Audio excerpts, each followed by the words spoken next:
आज एक और खबर है आपके लिए, इसलिए अब आपको यह बताने वाले हैं कि क्या महाकुंभ को इसलिए निशाना बनाया जा रहा है क्योंकि यह हिंदुओं का सबसे बड़ा धार्मिक आयोजन है। आज मुख्यमंत्री योगी आदित्यनाथ ने उत्तर प्रदेश की विधानसभा में 1 घंटे और 31 मिनट का लंबा भाषण दिया और इसमें 1 घंटा और 12 मिनट ऐसे थे जब मुख्यमंत्री योगी ने सिर्फ महाकुंभ की बात की और कहा कि अगर महाकुंभ का आयोजन करना अपराध है तो इस अपराध को वो बार बार दोहराएंगे। अब देखिए, महाकुंभ पर इतना अटैक क्यों हो रहा है, इतनी राजनीति क्यों हो रही है, महाकुंभ की इतनी आलोचना क्यों हो रही है विपक्ष द्वारा। तो महाकुंभ के 2 पोस्टर बॉयज हैं, एक है प्रधानमंत्री मोदी और दूसरे हैं मुख्यमंत्री योगी। मोदी और योगी ये पोस्टर बॉयज हैं। विपक्षी नेता इस समय इन्हीं दोनों को निशाना बनाने के लिए महाकुंभ का विरोध कर रहे हैं।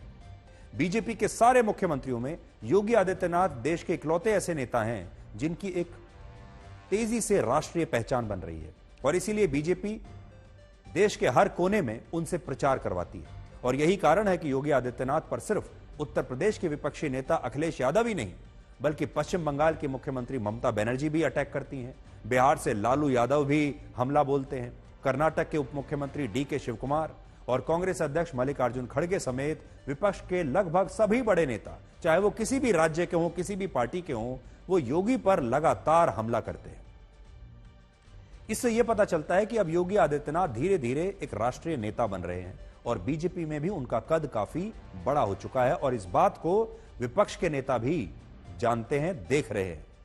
दूसरा, महाकुंभ के सफल आयोजन से मुख्यमंत्री योगी की एक कुशल प्रशासक की छवि बनी है। वो एक ऐसे नेता बन गए हैं जिन्होंने पूरी दुनिया के सबसे बड़े धार्मिक आयोजन का सफल संचालन किया है। इतने बड़े आयोजन का संचालन करने के लिए जो प्रशासनिक कुशलता चाहिए वो मुख्यमंत्री योगी आदित्यनाथ में पूरे देश ने देखी है, उन्होंने ये साबित किया है। बड़ी बात यह है कि वो महाकुंभ के आयोजन के साथ इस पर हो रही राजनीति का भी चुन चुनकर हर रोज जवाब देते जा रहे हैं। आज विधानसभा में उन्होंने जो कहा, सबसे पहले आप ये सुन लीजिए। ये आयोजन किसी पार्टी विशेष का नहीं था, किसी सरकार का नहीं था। मैं तो बार बार इस बात को कहता रहा हूं कि आयोजन समाज का है, सरकार पीछे है। सरकार सहयोग के लिए अपने उत्तरदायित्वों का निर्वहन करने के लिए एक सेवक के रूप में हम लोग वहां पर हैं। काहिरा का वीडियो लेकिन महाकुंभ के साथ जोड़ करके दुष्प्रचार किया जा रहा था। नेपाल का वीडियो महाकुंभ के साथ, झारखंड की किसी घटना को महाकुंभ के साथ, या देश के अंदर के किसी अन्य दुर्घटना को जूसी के साथ जोड़ करके दुष्प्रचार करके अफवाह फैलाने का जो कार्य हो रहा था, कौन लोग थे। और इसीलिए मैं कहना चाहूंगा कि बड़ा हसीन है इनकी जवान का जादू,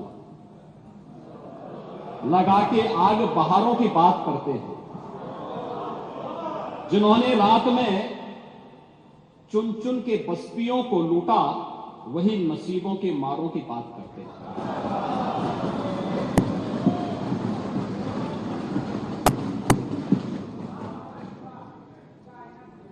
महोदय, ये उर्दू नहीं है, ये सब हिंदी। तो बड़ा सवाल सिर्फ आज भी यही है कि क्या विपक्षी नेता महाकुंभ को सिर्फ इसलिए निशाना बना रहे हैं क्योंकि यह सनातन धर्म से जुड़ा हुआ है? क्या ये विपक्षी नेता किसी और धर्म के त्योहार को या किसी और धर्म के आयोजन के बारे में भी ऐसी ही आपत्तिजनक बातें कह सकते हैं? क्या ये ईद के बारे में, मुहर्रम के बारे में, हज की यात्रा के बारे में ये बात कह सकते हैं? क्या ये क्रिसमस के बारे में ये बातें कह सकते हैं? क्या ये दूसरे धर्मों के जो आयोजन हैं उनके बारे में भी ऐसी ही भाषा का प्रयोग कर सकते हैं? ये देखने वाली बात होगी।